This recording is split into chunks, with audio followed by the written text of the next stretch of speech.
Hello class 7 এর বাচ্চা কাচ্চারা, তোমরা সবাই কেমন আছো? আই থিংক সবাই অনেক ভালো আছো। আজকে আমরা তোমাদের গণিত বইয়ের প্রথম অধ্যায় মূলদ ও অমূলদ সংখ্যা থেকে 1.1 যে অনুশীলনীটি আছে সেটার 1 নাম্বার প্রশ্ন, যেটা মৌলিক গুণনীয়কের সাহায্যে বর্গমূল নির্ণয়, এই অংশটুকু নিয়ে আলোচনা করব। তো মৌলিক গুণনীয়কের সাহায্যে বর্গমূল নির্ণয় করতে হলে তোমাকে প্রথমত গুণনীয়ক কয় রকমের হয় তোমাকে এই জিনিসটা বুঝতে হবে। মানে গুণনীয়ক নির্ণয়টা তোমাকে আগে জানতে হবে, তারপরে তুমি মৌলিক গুণনীয়কের সাহায্যে বর্গমূল নির্ণয়টাও কিন্তু অনায়াসে পারবা। তাহলে আমরা মৌলিক আমরা প্রথমত হচ্ছে গুণনীয়কটা জেনে নিই, গুণনীয়ক কত রকমের হয়ে থাকে। প্রথমত আমরা ধরো একটা সংখ্যা নিলাম, আমরা একটা সংখ্যা নিই, যেমন হচ্ছে সংখ্যাটা 24 হইতে পারে। এখন এই 24 সংখ্যাটাকে 1 নাম্বার যে সাধারণ গুণনীয়ক যেগুলোকে বলে সাধারণ গুণনীয়ক, এই 24কে কত কত দিয়ে ভাগ যাবে, এটাই হচ্ছে কি সাধারণ গুণনীয়ক। তাহলে যেমন এই 24কে 1 দ্বারা ভাগ যাবে, 24 একে 24। আবার এই 24কে 2 দ্বারা ভাগ যাবে, তাহলে সেটা হচ্ছে কি 12 দুগুণে 24। 24কে আবার 3 দ্বারা ভাগ যাবে, 3 আটা 24। 24কে আবার 4 দ্বারা ভাগ যাবে, 4 6 24। এখন এই 24কে তুমি গুণনীয়ক করতেই আছি আমরা, যত দিয়ে ভাগ যাবে আমরা সিরিয়াল ওয়াইজ শুরু করব, সিরিয়াল ওয়াইজ যত যত দিয়ে ভাগ যাবে ঠিক ততগুলোই আমরা টিকে থাকবো, সমস্যা নেই। কিন্তু তুমি মনে করো কতগুলো নিবে এভাবে, এভাবে কি মনে করো যে যতগুলো আসবে সবগুলো নিবা? যতগুলো আসবে ততগুলো তো অবশ্যই নিবে। তুমি কি এভাবে অনেকক্ষণ পর্যন্ত হিসাব করতে থাকবা? এরকম একটা চিন্তা তোমার ভিতরে থাকতে পারে না, এমন কোনো চিন্তা করা লাগবে না।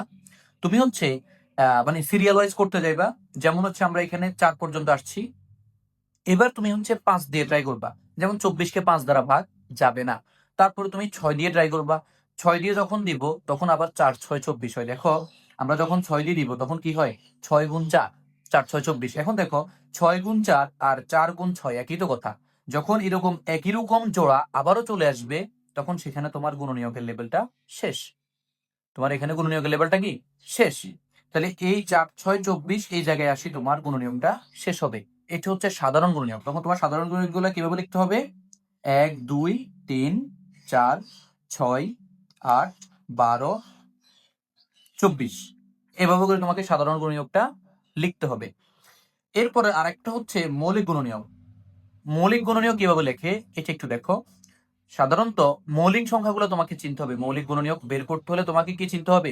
মৌলিক গুণনীয়কগুলা চিনতে হবে। তো মৌলিক সংখ্যা যেগুলো, অর্থাৎ তুমি সাধারণত 1 থেকে 20-এর মধ্যে যে মৌলিক সংখ্যা আছে সেগুলো অবশ্যই তোমাকে মুখস্থ করে রাখতে হবে। আমি 1 থেকে 20-এর মধ্যে যে মৌলিক সংখ্যাগুলো আছে সেগুলো লিখতেছি। প্রথমত হচ্ছে 1 3, সরি 1 কোনো মৌলিক সংখ্যা না, এখানে 2 হবে। 2 3 5 7, তারপর হচ্ছে 11, এরপর হচ্ছে 13 17 19। ঠিক আছে? তাহলে 2 3 5 7 11 13 17 19, এগুলো হচ্ছে সবগুলো মৌলিক সংখ্যা। এগুলো সবগুলো কি মৌলিক সংখ্যা। তাহলে তুমি এই 1 থেকে 20-এর মধ্যে মৌলিক সংখ্যা কি, এর উপর তো আরো আছে। তোমাকে এট দ্য ফার্স্ট টাইম এই অধ্যায়টা ভালো করে বুঝতে হলে এই মৌলিক সংখ্যাগুলো, অর্থাৎ 1 থেকে 20 পর্যন্ত মৌলিক সংখ্যাগুলো তোমাকে মুখস্থ করে রাখতে হবে। এখন আমরা যদি এই যে 24 এটার মৌলিক সংখ্যা করতে যাই, মৌলিক গুণনীয়ক করতে যাই, যেমন তোমার এখানে এক এক কিন্তু মৌলিক সংখ্যা নয়, তাহলে 1 দিয়ে আমরা ভাগ দিব না, আমরা 2 দিয়ে ভাগ দিব। 2 দিলে হচ্ছে কত 12, 12 দুগুণে 24। এর পরের লাইনে এসে 2 2 এর জায়গায় থেকে যাবে, আর এই যে 12, 12টা হচ্ছে আবার কি 2 দিয়ে ভাগ যাবে, 12কে আবার ভাগ দিব আমরা, আবার 2 দিয়ে ভাগ যাবে। এটা কত হয় 6 দুগুণে 12। এখন এখানে আমরা পরের লাইনে এসে আবার এটাকে রেখে দিব, 6কে আবার ভাগ দেওয়ার চেষ্টা করব 2 দ্বারা, 3 দুগুণে 6। তাহলে এখন দেখতেছি সবগুলো মৌলিক সংখ্যা হয়ে গেছে। যখন একই রকম সবগুলো একইভাবে মৌলিক সংখ্যা হয়ে যাবে তখন আমাদের এখানে মৌলিক গুণনীয়ক করা শেষ হবে। তাহলে এই 24-এর সাধারণ গুণনীয়ক হচ্ছে এগুলা, আর মৌলিক গুণনীয়ক বললে হচ্ছে 2 2 2 3। মৌলিক গুণনীয়ক তুমি আরেকভাবে করতে পারো, সেটা হচ্ছে লসাগুর মাধ্যমে। যেরকম করে লসাগুর মাধ্যমে তুমি এই মৌলিক গুণনীয়ক করতে পারো। যেমন 2 দিয়ে ভাগ দিলে 12 হবে, আবার 2 দিয়ে ভাগ দেওয়া যাবে। এভাবে করে তুমি কি মৌলিক গুণনীয়কটা করতে পারো। তোমার যেভাবে মন চায় তুমি সেভাবেই করবা, ঠিক আছে?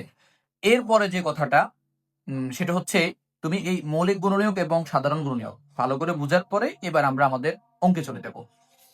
এখানে প্রথমে আমাদের যে মৌলিক গুণনীয়কের সাহায্যে বর্গমূল নির্ণয় আছে সেখানে 169 আছে। আমরা যদি 169-এর বর্গমূলটা করতে যাই, আমরা এখানে 1.1-এর প্রথমে 1-এর যে ক নাম্বার প্রশ্নটা আছে সেটা সমাধান করব। 169। এটাকে আমরা মৌলিক গুণনীয়ক করতে গেলে যেমন প্রথমে আমরা মৌলিক সংখ্যা কে আছে 2 আছে, 2 দ্বারা ভাগ দেওয়ার ট্রাই করবো। তো 169 কে 2 দ্বারা ভাগ যাবে না, ঠিক আছে। 169 কে 2 দ্বারা ভাগ যাবে না, তুমি প্রয়োজনে দিতে পারো, ক্যালকুলেটরে ভাগ দিয়ে দেখতে পারো, বা তুমি রাফে কোথাও ভাগ করে দেখতে পারো। 169 ভাগ হচ্ছে 2, তাহলে এখানে দেখো ভাগ যাচ্ছে না। তারপরে 3 দিয়ে ট্রাই করো, 5 দিয়ে ট্রাই করো, মানে মৌলিক সংখ্যাগুলো দিয়ে ট্রাই করবা। তুমি ভুলেও এখানে যৌগিক সংখ্যা আনবা না, যেমন 4, 6, 9 এগুলো ট্রাই করবা না। তুমি মৌলিক সংখ্যাগুলো দিয়ে কি করতে হবে, ট্রাই করতে হবে। তো তুমি এভাবে ট্রাই করার পরে দেখবে যে কোনোটা দিয়ে ভাগ যাচ্ছে না, 13 দিয়ে যাবে। মানে এই 169 কে কত দিয়ে ভাগ যাবে, 13 দিয়ে ভাগ যাবে। তুমি ট্রাই করতে থাকবা, একটা ফার্স্ট টাইম তুমি এটা শিখতেছো, এই শিখার সময়ে তুমি সবগুলা দিয়ে ট্রাই করবা। একটা সময় যখন তুমি এগুলা শিখতে শিখতে একরকম ভাবে তুমি এক্সপার্ট হয়ে যাবা, তখন দেখবা যে তুমি এইখানে মোটামুটি আর তোমার কাছে কোনোটা ঝামেলা লাগবে না, তুমি নিজে বলতে পারো তখন কত দিয়ে ভাগ যাইতে পারে।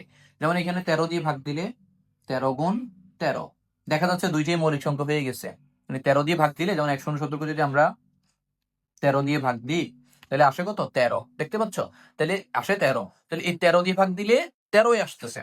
তাহলে আমরা এখন দেখতে পাচ্ছি 13 দুইটা পাইলাম, ঠিক আছে। এখানে কি পাচ্ছি, 13 দুইটা পাচ্ছি। এই জন্য আমরা এটাকে জোড়া বানিয়ে লিখবো, যে 13 গুণ 13, এটাকে একটা জোড়া দিব। তাহলে প্রতি জোড়া থেকে একটি করে সংখ্যা নিয়ে, প্রতি জোড়া থেকে, মানে এখানে তো একটাই জোড়া, আমরা জোড়া থেকে একটি করে সংখ্যা নিব, প্রতি জোড়া থেকে একটি করে সংখ্যা নিই।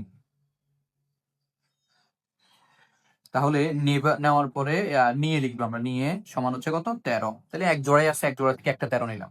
তাহলে সুতরাং এই 169 কে আমরা 169 এর বর্গমূল লিখবো। 169 এর বর্গমূল সমান রুট ওভার 169। রুট ওভার কি 169 সমান হচ্ছে 13।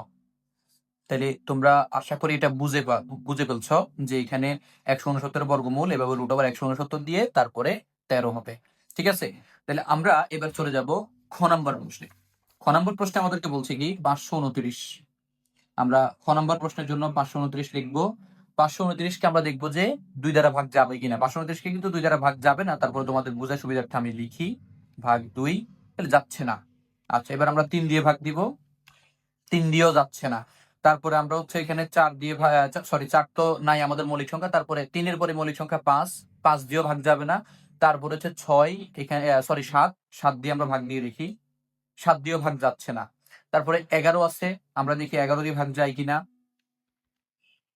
11 দিয়ে ভাগ যাচ্ছে না। এখানে ইন টোটালি তোমার হচ্ছে এখানে আমরা দেখি একটু বড় সংখ্যা 19 দিয়ে ভাগ দিয়ে দেখি, তাও যাচ্ছে না। একটু 20 এর বাইরে যায়, 20 এর বাইরে মৌলিক সংখ্যা আছে কি, 20 এর বাইরে মৌলিক সংখ্যাগুলো আমি তোমাদেরকে একটু লিখে দিচ্ছি। 20 এর বাইরে মৌলিক সংখ্যা হচ্ছে 23 আছে, তারপর হচ্ছে 29, মানে 23 আর 29, 20 থেকে মানে 21 থেকে 30 পর্যন্ত দুইটা মৌলিক সংখ্যা আছে, 23 এবং 29। আমরা 23 দিয়ে একটু ভাগ দিয়ে দিই, 23 দিয়ে ভাগ দিলে বরাবর 23 আসে। দেখছো ঝামেলা কোন জায়গায় একটা সাইড হয়েছে। তাহলে 23 দিয়ে ভাগ দিলে বরাবর 23 আসে। তাহলে আমরা 23 এবং 23 দুইটাই কি মৌলিক সংখ্যা, তাহলে আর এখানে যাবে না। তো যখন সবগুলো মৌলিক সংখ্যা হয়ে যাবে তখন আর আমাদের এখানে মানে গুণনীয়ক করা যাবে না। এবার আমরা এদেরকে জোড়া করে লিখবো, 23 গুণ 23, মানে সেম আগেরটার মতো অঙ্কটা। তাহলে সুতরাং এবার লিখবো কি, প্রতি জোড়া থেকে একটি করে সংখ্যা নিয়ে, প্রতি জোড়া থেকে একটি করে সংখ্যা নিয়ে সমান হচ্ছে 23। এবার লিখবো সুতরাং 529 বর্গমূল সমান হচ্ছে 529 কে আমরা রুট ওভার দিয়ে লিখবো, এই যে রুট মানে কিন্তু বর্গমূল, ঠিক আছে, সমান 23, ঠিক আছে। তারপর হচ্ছে আমরা গ নাম্বার প্রশ্নে যাব। গ নাম্বার প্রশ্নে বলেছে কি 1521, তাহলে হচ্ছে এই 1521 কে আমরা এখন মৌলিক গুণনীয়ক করতে থাকবো। 1521 কে কত দ্বারা ভাগ যায় আমরা দেখি। প্রথমে আমরা 3 দিয়ে দিব, 2 দিয়ে কিন্তু ভাগ যাবে না। যখন একক স্থানীয় অঙ্ক, এটা একটু মনে রাখবে, একক স্থানীয় অঙ্ক যখন বিজোড় হবে তখন সেখানে 2 দ্বারা ভাগ যাবে না। তাহলে 1521 ভাগ হচ্ছে 3, গেছে ভাগ কেমন। তাহলে হচ্ছে এখানে 3 গুণ 507, তাহলে আমরা 1521 কে 3 দ্বারা ভাগ দিছি, 507 আসছে। এবার হচ্ছে আমরা 3 3 জায়গায় বসে যাবে, 507 কে এবার ভাগ দিব। 507 কে যদি আমরা একটু দেখি, 507 ভাগ হচ্ছে আমরা 3 দিয়ে দেখি, 3 দিয়ে দিলে যাবে, তাহলে হবে 3 দিয়ে ভাগ দিলে হবে 169, ঠিক আছে। তারপরে দেখো 3 গুণ 3 গুণ এই যে 169 কে আমরা যদি 13 দিয়ে ভাগ দিই, দেখো আমরা ওই যে আগের এখন প্রথম অঙ্কটা করেছিলাম 169 দেখছো 13 দিয়ে ভাগ দিয়েছিল, আমরা 13 দিয়ে ভাগ দিলে 13 গুণ 13, এদেরকে আমরা হচ্ছে এবার জোড়া করে লিখবো। 3 গুণ 3 এটা এক জোড়া, যদি 3 এভাবে চাপটা থাকে তাহলে 3 দুই জোড়া হবে, দুইটা এক জোড়া দুইটা এক জোড়া, তাহলে আমরা এবার লিখবো কি প্রতি জোড়া থেকে, সুতরাং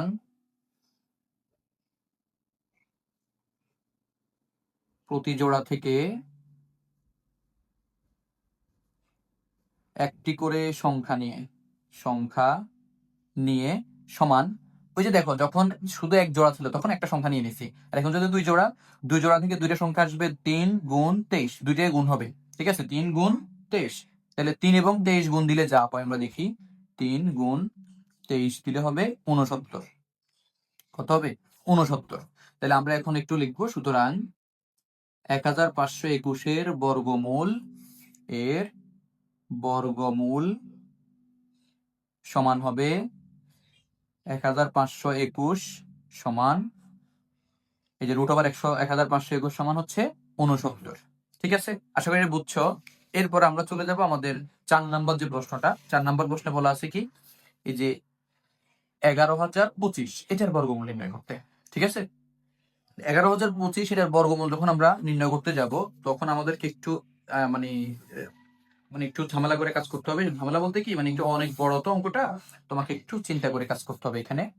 তো প্রথমে আমরা আগে সংখ্যাটা লিখি, ঘ নাম্বার 11025 সমান, দেখো এটাকে 2 দ্বারা ভাগ যাবে না, একদম শিওর, কেন, কারণ 5 হচ্ছে বিজোড় সংখ্যা, আমি এটা প্রথমে বলছি, একটু আগেই বলছিলাম যে তুমি যখন দেখবে যে একক স্থানীয় অঙ্ক বিজোড় তখন ওইখানে 2 দ্বারা ভাগ যাবে না, তাহলে 11025 ভাগ আমরা দিব 3 দিয়ে যাচ্ছে, ঠিক আছে 3675, 3 দিয়ে ভাগ দিলে হবে 3675, এবার 3675 কে আবার 3 দ্বারা ভাগ যায় কিনা আমরা দেখবো, ঠিক আছে আমি ভাগ দিলাম যাবে, 3 দিয়ে ভাগ দিলে হবে 1225, তাহলে 3 পাইলাম, এরপর আবার 1225 কে আবার 3 দ্বারা ভাগ যায় কিনা আমরা সেটাও দেখবো, এবার আর ভাগ যাচ্ছে না 3 দিয়ে, ঠিক আছে, তাহলে যেহেতু ভাগ যাচ্ছে না আমরা 3 দিয়ে ট্রাই করবো না, এবার আমরা 5 দিয়ে ট্রাই করবো, যদি 3 এর পরেরটা হচ্ছে দেখো 3 দিয়ে যেখানে ভাগ যাচ্ছে না সেখানে 2 দিয়ে তো অবশ্যই যাবে না, তাহলে 5 দিয়ে ট্রাই করবো, ভাগ হচ্ছে 5, এটা যাচ্ছে 245, 5 গুণ 245, আচ্ছা এরপরে 3 আর 5 এটা বসে যাবে, 245 কে আবার ভাগ দিব, তাহলে 245 এবার লিখবো 245 ভাগ দিব 5 দিয়ে 49, তাহলে আবার 5 দিয়ে ভাগ দিলে কত হচ্ছে 49, তাহলে তোমার 3 গুণ 3 আর 5 গুণ 5 এটা বসে যাবে, এবার দেখো এই যে 49 কে আর 5 দিয়ে ভাগ যাবে না, এখন 7 দিয়ে ভাগ দিতে হবে, 6 দিয়ে তো দিব না কারণ 6 তো মৌলিক সংখ্যা না, 7 হচ্ছে মৌলিক সংখ্যা, 7 দিয়ে ভাগ দিলে 7 7 49, এখন দেখো সব কিন্তু এখানে মৌলিক সংখ্যা হয়ে গেছে, তো সব যখন মৌলিক সংখ্যা হবে তখন আমরা এখানে কি করব, জোড়া করে লিখবো, 3 গুণ 3 5 গুণ 5 এবার হচ্ছে 7 গুণ 7, ঠিক আছে, এবার আমরা কি করব, সুতরাং প্রতি জোড়া থেকে একটি করে সংখ্যা